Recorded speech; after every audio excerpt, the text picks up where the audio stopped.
Every woman changes from a girl into a woman. No one should feel ashamed of any part of his or her body. A woman's body is like a tree. When she matures, she is ready to bear fruit.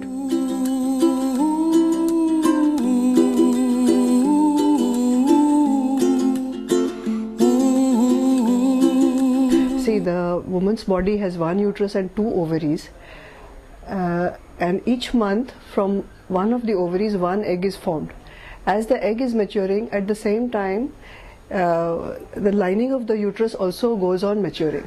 And by the time the egg is ready to be released, the lining of the uterus is ready to receive the egg if it gets fertilized, so that the fertilized egg can get implanted in the uterus and then grow into a baby. So the initial nourishment of this fertilized egg is the function of this lining of the uterus. But if fertilization does not occur and if a baby is not being formed, then this lining of the uterus becomes useless and it is shed at the end of the menstrual cycle as altered blood mixed with some mucus and mixed with the lining of the uterus.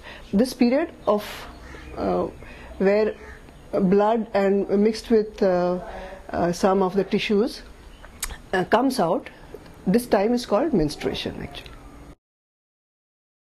The other thing is about how frequently the menstrual pad or cloth used for absorbing the menstrual blood should be changed.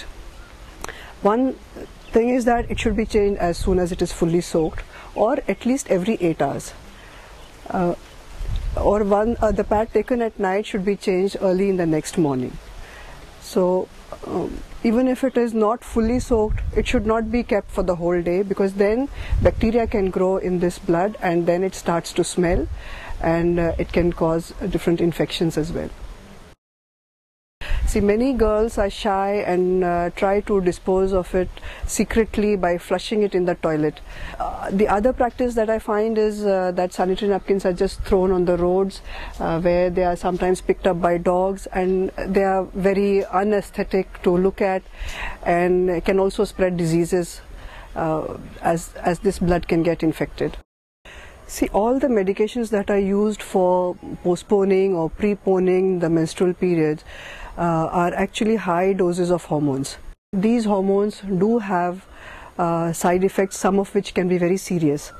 Now, I find that girls and women are not at all reluctant to take these high doses of hormones, even repeatedly, even for very flimsy things like a friend's wedding or some function in the house.